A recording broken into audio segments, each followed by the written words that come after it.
మీ ఊరి నుంచి మీరు రిపోర్టర్ కాదలుచుకున్నారా? మీరు ఇదివరకు స్ట్రింగర్ గా పనిచేసినా, కెమెరామెన్ గా వర్క్ చేస్తున్నా పర్లేదు. ఫ్రీలాన్సర్ గా పనిచేసే ఛాన్స్. రాజకీయాల నుంచి సినిమాల దాకా, లైఫ్ స్టైల్ నుంచి పర్యాటకం వరకు ఎక్కడి నుంచైనా ఏ వార్త అయినా సరే కవర్ చేయవచ్చు. వార్త కొట్టు, క్యాష్ పట్టు. ఆసక్తి గలవారు 9032555277 కి కాల్ లేదా వాట్సాప్ చేయండి. మీరు మాత్రం కాళేశ్వరంలో కరెక్షన్ చేసుకోవాలి. మీ బిడ్డ లిక్కర్ స్కామ్ లో డబ్బులు సంపాదించుకోవాలి. మీ కొడుకు రియల్ ఎస్టేట్లో డబ్బులు సంపాదించుకోవాలి. మీరంతా ఉద్యోగాలు చేసుకోవాలా, మీరంతా బాగుండాలి. కానీ నిరుద్యోగులు మాత్రం ఆత్మహత్యలు చేసుకోవాలి, లేకపోతే హమాలి పని చేసుకోమని చెప్తున్నారు. ఇది ఎక్కడి న్యాయం అని అడుగుతున్నాం. ఆఖరికి పెట్టిన పరీక్షలు కూడా 5 సంవత్సరాలకు ఎన్ని పెట్టారంటే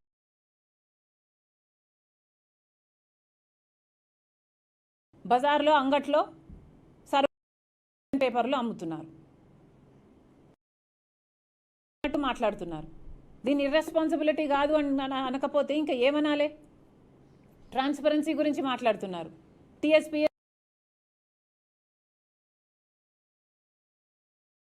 మాకేం సంబంధం, అదొక సపరేట్ బోర్డు అంటున్నారే. మీకు సంబంధం లేకుండా ఎలా పోతుంది? అసలు బోర్డును నియమించింది ఎవరు?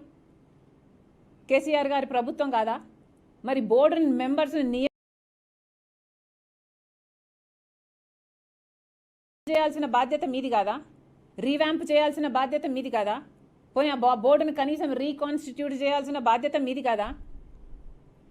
మీ బాధ్యత మీరు విస్మరించి మాకే బాధ్యత లేదు అన్నట్టు తప్పించుకోలే ప్రయత్నం చేస్తున్నారు అంటే మీకు ఈ పాపంలో భాగం లేదు అని ఎలా అనుకోవడం?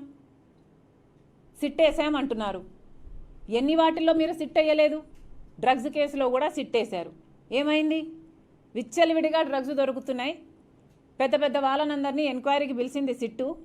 ఒక్కడినంటే ఒక్కడినైనా దోషిగా నిలబెట్టారా? ఒక్క పెద్ద పేరైనా బయట పెట్టిందా? లేదు.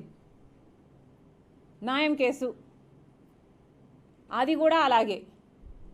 ఆయన ఒక క్రిమినల్ అని తెలిసి, రాజకీయ నాయకుల కోసం పనిచేస్తున్నాడని తెలిసి ఏం బయట పెట్టిందని చూస్తే ఏది బయట పెట్టలేదు. ఆఖరికి ఆ జూబ్లీ హిల్స్లో మైనర్ గర్ల్ పబ్ కేసు, హోంమంత్రి మనవడు ఇన్వాల్వ్ అయి ఉన్నాడు, వాళ్ళ మిత్రపక్షం ఎమ్మెల్యే కొడుకు ఇన్వాల్వ్ అయి ఉన్నాడు అని చెప్పి దానికి కూడా నీరుగార్చారు. ఇక సిట్ అనేది మీరు వేసుకున్నది కదా. సిట్టు ఏ కేసులో న్యాయం చేసిందని? దీంట్లోనైనా కూడా స్పెషల్ సిట్ ఏం వేసింది లేదు కదా. ఈ పేపర్ లీకేజ్ విషయంలో కూడా ఏ సిట్ వేశారు? ఒక క్రైమ్ సిట్ వేశారు. దానికి ఒకడు అధికారి. అధికారిని ఒక్కరిని మేనేజ్ చేసుకోవడం మీ వల్ల కాదా? మీ వాళ్ళనే వేసుకున్నారు కదా ఇన్ ద ఫస్ట్ ప్లేస్. మరి నిరుద్యోగులకు కానీ, ప్రతిపక్షాలకు కానీ, ప్రజలకు కానీ ఎలా భరోసా కలిగిస్తున్నట్టు? ఒక్క రకంగానైనా కేసీఆర్ గారు నిరుద్యోగుల పక్షాన్ని నిలబడ్డారా? ఒక్కసారైనా ఇంతమంది ఆత్మహత్యలు చేసుకుంటే ఒక్కసారైనా ఒక్కరికైనా ₹1 సాయం చేశారా? పరామర్శించారా? అసలు వాళ్ళు ఎంత బాధల్లో ఉన్నారో ఒక్కసారైనా చూసారా? ఎంతమంది బిడ్డలు నిరుద్యోగంతో బాధపడుతున్నారు ఈరోజు? ఒక్కసారైనా పట్టించుకున్నాడా కేసీఆర్ గారు? పోనీ పోరాడుదాము అంటే ప్రతిపక్షాలనైనా పోరాడనిస్తున్నాడా కేసీఆర్ గారు? 3800 కిలోమీటర్లు పాదయాత్ర చేశాను నేను. ఈ 3800 కిలోమీటర్ల పాదయాత్రలో అడుగడుగున కేసీఆర్ గారి ఎన్ని మాటలు ఇచ్చాడు, ఎన్ని మాటలు తుంగలో తొక్కాడు అని కేసీఆర్ గారిని నిలదీయడం జరిగింది. మీరు రుణమాఫీ ఎందుకు చేయలేదు? 0 వడ్డీకే రుణాలు ఇస్తామన్నారు, ఎందుకు ఇవ్వలేదు? డబుల్ బెడ్రూమ్ ఇల్లు ఏమైనాయి? ఇంటికో ఉద్యోగం ఏమైంది? నిరుద్యోగ భృతి ఏమైంది? 57 ఏళ్ళకే పెన్షన్లు అన్నారు, ఏమైంది? ఉచిత ఎరువులు ఏమైనాయి? 3 ఎకరాల భూమి ఏమైంది? దళిత బంధు ఏమైంది?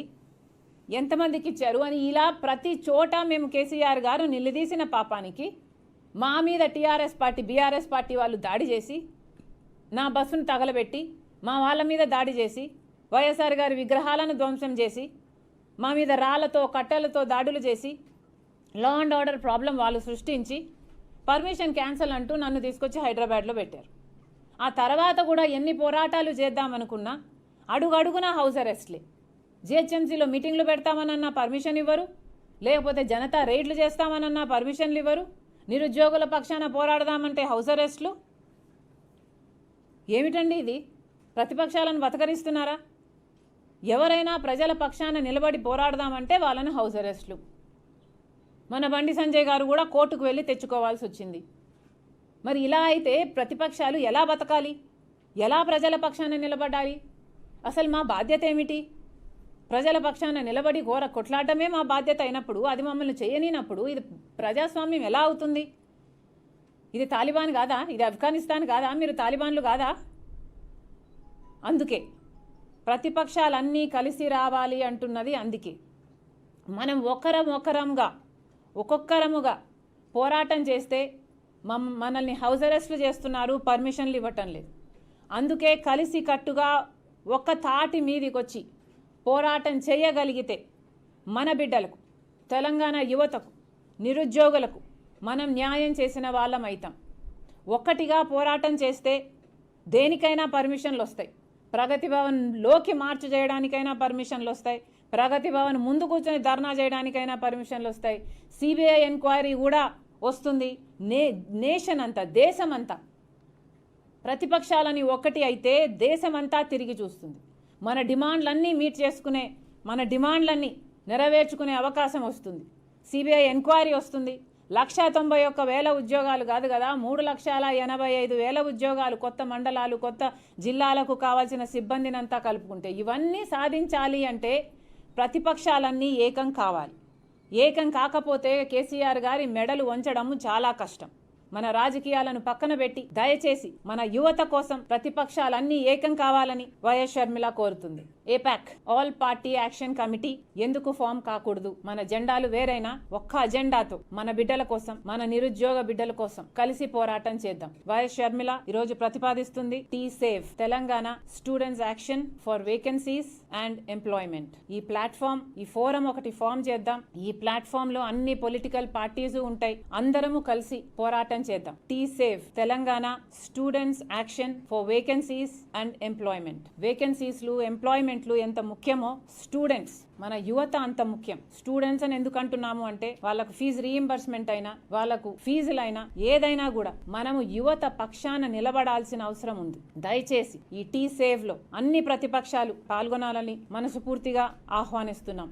ఈ టీ సేవ్ అనే ఈ ఫోరం అందరిది అయి ఉంటుంది. అన్ని ప్రతిపక్షాలకు సమాన హక్కు ఉంటుంది. ఇదేదో నేను కన్వీన్ చేస్తున్నాను, నేను ప్రపోజ్ చేస్తున్నాను కాబట్టి నేనే దీనికి నాయకురాలుగా ఉంటాను అని నేను అంటలేను. అందరూ అగ్రీ అయ్యి ఒకరిని ఎంచుకుందాం. నన్ను అడిగితే కోదండరామ్ గారు ఉన్నా నాకేం అభ్యంతరం లేదు. పెద్ద ఆయన, ఇంతకు ముందు కూడా ఉద్యమాల్లో పనిచేసిన ఆయన నాయకత్వం మనం చూసాము. దయచేసి ఆయనైనా పెట్టుకుందాము. లేదు అంటే నాన్ పొలిటికల్ గా ఉండాలి అంటే ఎవరినైనా బయట అసలు పొలిటికల్ పార్టీకి సంబంధం లేని వ్యక్తిని ఒక నాయకునిగా పెట్టుకుందామన్నా కూడా నాకు ఓకే. లేదు అసలు ఎవరు వద్దు, అందరూ ఈక్వల్ గా ఉండాలి అని ఒక షో ఆఫ్ హ్యాండ్స్ కింద ఓటింగ్ జరిగి ప్రతి నిర్ణయము తీసుకుందామన్నా సరే. కానీ దయచేసి ఈ ఫోరం ఒకటి ఫామ్ చేద్దాం. మన బిడ్డల కోసం, మన యువత కోసం మనం నిలబడాల్సిన అవసరం ఉంది. మన రాజకీయాల కంటే మన యువత, మన బిడ్డలు మనకు ముఖ్యము అని మన తెలంగాణ ప్రజలకు మనం నమ్మకం కలిగించాల్సిన అవసరం కూడా ఉంది.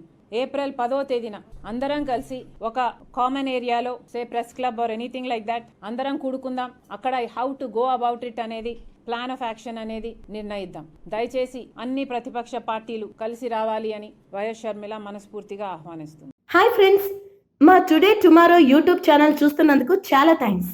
మరిన్ని లేటెస్ట్ వీడియోస్ కోసం వెంటనే సబ్స్క్రైబ్ చేయండి. అలాగే ఈ బెల్ ని కూడా రింగ్ చేసేయండి. మా నోటిఫికేషన్స్ అన్ని మీ మొబైల్లో వస్తాయి. అలాగే మా వీడియోస్ మీకు నచ్చితే లైక్ చేయండి, షేర్ చేయండి, నచ్చకపోతే కామెంట్ చేయండి.